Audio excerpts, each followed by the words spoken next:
Hey guys, welcome back to Sripada stories. పిల్లలు కూడా ఎంతో ఇష్టంగా తినే సొరకాయ అంటే ఆనపకాయ కూర ఎన్ని రకాలుగా చేసుకుంటారో నేను ఇవాళ మీకైతే చూపించేస్తాను అండి. పెద్దవాళ్ళు కూడా చక్కగా ఇట్లా తింటే నోట్లో కరిగిపోయేంత విధంగా నేను మీకు చూపిస్తాను.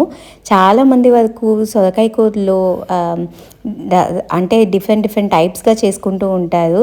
కొంతమంది పులుసు పెట్టుకుంటారు తినడం ఇష్టం లేక, కర్రీ టైప్, లేదా మజ్జిగ పులుసులో వేసుకుంటారు. అలా కాకుండా కర్రీలో ఎన్ని రకాలుగా చేసుకుంటారో మీకు నేను చూపిస్తాను. ఫస్ట్ ఎప్పుడు కానీ తొక్క తీసేయాలండి సొరకాయకి. ఆ సొరకాయ తొక్కతో కూడా మనం పచ్చడి చేసుకోవచ్చు అన్నమాట. అది కానీ మీకు ఇష్టమైతే తొక్కలన్నీ మంచిగా ఒక కవర్లో పెట్టుకొని ఫ్రిడ్జ్లో మనం స్టోర్ చేసుకోవచ్చు. ఫస్ట్ అయితే సొరకాయని మంచిగా చిన్న ముక్కలుగా, లేతదైతే మధ్యలో భాగంతో సహా మనము చిన్న ముక్కలుగా నేను చూపిస్తున్న విధంగా కట్ చేసుకోండి. ఆనపకాయ అని కూడా అంటారు దీన్ని.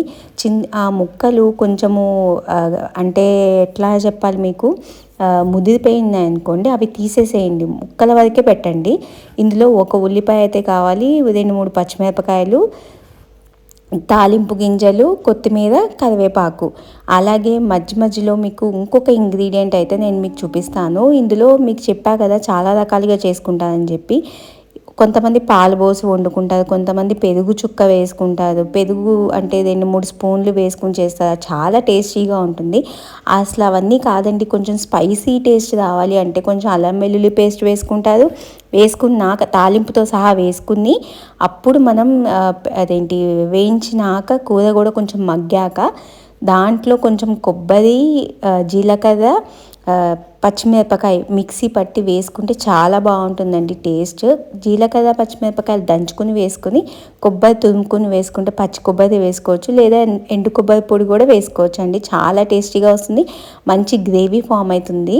చాలామంది టమాటా కూడా యాడ్ చేసేసుకుని చేస్తూ ఉంటారు, బట్ నేను అలా చేయకుండా మీకు ఇలా సింపుల్ రెసిపీ అయితే నేను మీకు చూపిస్తాను అండి. పిల్లలు స్కూల్కి పెట్టి పంపిస్తే చక్కగా ఈజీగా తినేస్తారు. చక్కగా మెత్తగా కమ్మగా జ్యూసీ టైప్లో వాళ్ళ కడుపులో పోతుంది, అంత బాగుంటుంది అనమాట. తాలింపు గింజలు వేసేసి, ఉల్లిపాయ వేయించిన, పచ్చిమిరపకాయ వేసేసి, కొత్తిమీర కూడా వేసేయండి, టేస్ట్ బాగుంటుంది. నేనైతే ఇప్పుడు కుక్కర్లో చేస్తున్నాను అండి.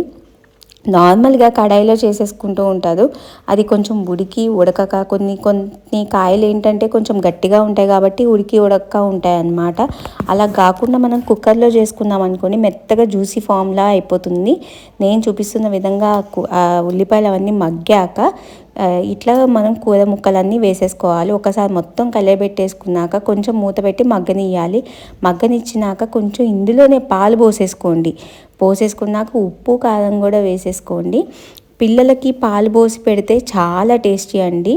అలాగే చాలా హెల్దీ కూడా. కాన్స్టిపేషన్తో ఎవరైనా ఇబ్బంది పడుతున్నా ఇట్లాంటి సొరకాయ కూర అలా తింటే చాలా హెల్దీగా ఉంటుంది. కాన్స్టిపేషన్ ఇబ్బంది అసలు అంటే మోషన్ ప్రాబ్లం ఉన్న వాళ్ళకి ఏ ఇబ్బంది రాదు. కొంచెమే వాటర్ పోసుకోవాలి మనం, ఎందుకంటే ఉప్పు కారం కూడా వేసేసుకున్నాం కాబట్టి అందులోంచి కూడా వాటర్ వస్తుంది. నేనైతే ఇప్పుడు కుక్కర్ పెట్టేసుకున్నాను. ఒక 4-5 విజిల్స్ వచ్చినాయనుకోండి, మంచిగా మెత్తగా ఉడికిపోయి మంచిగా అవుతుంది అనమాట కర్రీ అనేది. కొంచెం దీని సూప్ టైప్గా జ్యూసీ అంటే రసం వచ్చి ఎట్లా అవుతుంది అనమాట. చూసారా, దాన్ని మళ్ళీ మనం ఒకసారి స్టవ్ వెలిగించుకుని ఆ వాటరీ ఫామ్ ఉండద్దు అనుకునే వాళ్ళైతే మళ్ళీ వెలిగించుకుని చేసుకోవచ్చు అండి, దగ్గర కూరలా చేసుకోవచ్చు. అలా కాకుండా అట్లానే ఉండాలనుకుంటే కొంచెం రసంలాగా కర్రీలో అన్నంలో కలుపుకుంటే చాలా బాగుంటుంది, టేస్ట్ చాలా బాగుంటుంది. అట్లా వెలిగిస్తే ఏంటంటే ముక్కలకి ఇంకా బాగా పడుతుంది ఆ రసం కూడా.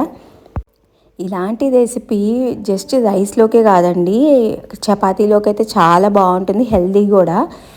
ఇప్పుడు అవి ఇవి కర్రీస్ వేరే అంటే కర్రీస్ చేసుకోవడం కన్నా చపాతీలోకి ఇట్లా ఒకసారి సొరకాయ కర్రీ చేసుకుని చూడండి, ట్రై చేయండి. నేను చెప్పిన విధానంగా డిఫరెంట్ స్టైల్స్లో ట్రై చేసి చూడండి, తప్పకుండా చాలా అంటే చాలా టేస్టీగా ఉంటుంది.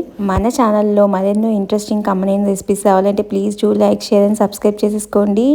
Until then, bye. Thanks for watching.